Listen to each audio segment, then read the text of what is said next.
Iran पर हमले को लेकर इजरायल के प्रधानमंत्री नेतन्याहू और अमेरिका के राष्ट्रपति जो बाइडेन के बीच में बातचीत हुई। इजरायल के रक्षा मंत्री ने कहा है कि ऐसा हमला होगा कि ईरान समझ नहीं पाएगा। लेबनान के अंदर इजरायल के हमलों के बीच नेतन्याहू और बाइडेन की फोन पर बातचीत हुई। करीब 30 मिनट तक दोनों नेताओं के बीच मौजूदा हालात को लेकर चर्चा हुई। रिपोर्ट्स के मुताबिक इसमें ईरान पर पलटवार को चर्चा की गई। बाइडेन ने दोहराया कि इजरायल को अपनी सुरक्षा का पूरा अधिकार है। दूसरी तरफ इजरायल के रक्षा मंत्री योव गैलेंट ने कहा है कि वो ईरान पर अचानक से बड़ा हमला करेंगे। उन्होंने इजरायल की इंटेलिजेंस यूनिट 9900 से मुलाकात में कहा, ईरान पर ऐसा हमला होगा कि वो समझ तक नहीं पाएगा कि क्या हुआ है। ये बयान ऐसे वक्त में आया है जब बाइडेन कह चुके हैं कि इजरायल को ईरान के तेल और परमाणु ठिकानों पर हमला करने से बचना चाहिए। इस बीच ईरान के विदेश मंत्री ने कहा है कि हम इजरायल से हर तरह के हालात से निपटने के लिए तैयार हैं। हम जंग नहीं चाहते, लेकिन इजरायल अगर चाहता है तो हम इसका मुंहतोड़ जवाब देंगे।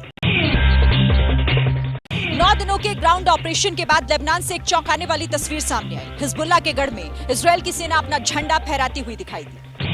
तो क्या इजरायल का लिमिटेड ग्राउंड ऑपरेशन कामयाब रहा? इन तस्वीरों को देखकर तो ऐसा ही लग रहा है। बताया गया कि साउथ लेबनान के एक गांव में इजरायल के जवानों ने अपने देश का झंडा फहराया। हालांकि इस वीडियो को लेकर कई तरह की बातें कही जा रही हैं। किसी ने कहा कि ये झंडा मारोन अल रास इलाके में फहराया, जबकि दूसरों ने कहा कि ये इनविरोन इलाके की तस्वीरें। इस बीच इजरायल के हिजबुल्लाह के ठिकानों पर हवाई हमले जारी हैं। इजरायल ने दावा किया है कि ताजा हमलों में हिजबुल्लाह के 2 सीनियर कमांडर्स मारे गए। वहीं हिजबुल्लाह की तरफ से भी उत्तरी गोलन हाइट्स की तरफ मिसाइल और रॉकेट दागे गए। इजरायल लेबनान जंग के बीच तुर्की की सेना जंग के मैदान में पहुंची और अपने 2000 लोगों को सुरक्षित बाहर निकाला। इजरायल और हिजबुल्लाह की जंग के बीच लेबनान से लोगों का पलायन जारी है। एक वॉर जोन से दूसरे वॉर जोन में जाने के लिए लोग मजबूर हैं। बारूदी धमाकों के बीच ये कतार इस बात की गवाही देती है कि जंग की वजह से सबसे ज्यादा नुकसान आम लोगों का होता है। 1 अक्टूबर से इजरायल के ग्राउंड ऑपरेशन के बाद से सीरिया बॉर्डर के पास लगातार ऐसी तस्वीरें आ रही हैं। भूखे प्यासे लोग किसी तरह लेबनान से सीरिया में दाखिल होना चाहते हैं। इनमें ज्यादातर वो लोग ही हैं जो जंग की वजह से सीरिया से भागकर लेबनान पहुंचे थे। यूएन की रिफ्यूजी संस्था के मुताबिक 9 दिनों में 2 लाख से ज्यादा लोग इजरायली हमलों के बीच सीरिया के अंदर दाखिल हो चुके हैं। कई तो अब भी बॉर्डर पर अपने परिवार के साथ मौजूद हैं। कहा जा रहा है कि इन लोगों की मदद के लिए यूएन के साथ सीरियन रेड क्रिसेंट जैसे दूसरे ग्रुप भी सक्रिय हो चुके हैं। 10 साल से सीरिया भी खुद सिविल वॉर का दंश झेल रहा है। वहीं इजरायल भी सीरिया में मौजूद ईरानी समर्थकों को चुन चुनकर निशाना बना रहा है। नॉर्थ कोरिया ने साउथ कोरिया की तरफ दुश्मनी का एक और कदम आगे बढ़ा दिया और ये ऐलान किया कि पड़ोसी के साथ बॉर्डर स्थायी तौर पर बंद करेंगे। 2 दिन पहले उत्तर कोरिया के तानाशाह ने अपनी सेना को संबोधित किया था। अपने भाषण में किम जोंग ने एक बार फिर साउथ कोरिया पर परमाणु हमला करने की धमकी दी थी।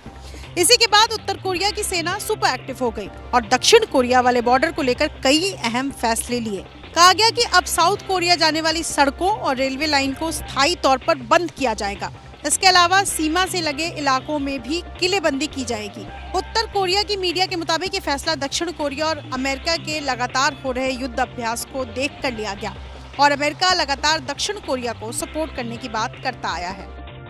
इससे पहले नॉर्थ कोरिया के तानाशाह ने अपनी न्यूक्लियर फैसिलिटी का दौरा किया था। न्यूक्लियर पावर मुल्क 1 साल में 20 एटम बम बना सकता है। अमेरिका के बाद अब ब्रिटेन के दरवाजे पर पहुंचे जेलेंस्की प्रधानमंत्री स्टारमर को बताया यूक्रेन का विक्ट्री प्लान। लंबी दूरी के हथियारों के लिए जेलेंस्की दर जा रहे हैं। पहले अमेरिका जाकर बाइडेन से मुलाकात की और अब रूस के खिलाफ जीत का प्लान ब्रिटेन को समझाया। 10 डाउनिंग स्ट्रीट के बाहर कीर स्टारमर ने जेलेंस्की का स्वागत किया और फिर नाटो चीफ के साथ मिलकर रूस के खिलाफ स्ट्रेटेजी पर बात हुई। ये मीटिंग ऐसे वक्त हो रही है जब ब्रिटेन में अनौपचारिक तौर पर यूक्रेन को अपनी मिसाइल इस्तेमाल करने की मंजूरी दे दी है। रिपोर्ट्स के मुताबिक कल ही यूक्रेन ने रूस के एक और बारूदी जखीरे को अपना निशाना बनाया, जिसके जवाब में रूस ने भी हवाई हमले किए। विक्ट्री प्लान का ब्लूप्रिंट लेकर यूक्रेन के राष्ट्रपति पेरिस और बर्लिन भी जाएंगे। दोनों देशों के साथ सैन्य सहयोग पर बातचीत होगी। जैसे ही घड़ी का काटा दोपहर 2:30 पे आए, बबीता जी का दिल सास बहू साजिश के लिए मचल जाए।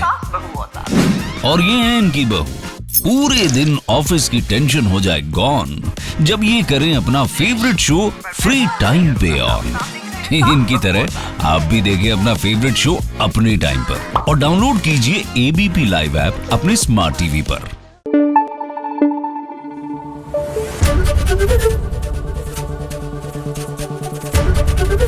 ABP न्यूज आपको रखे आगे।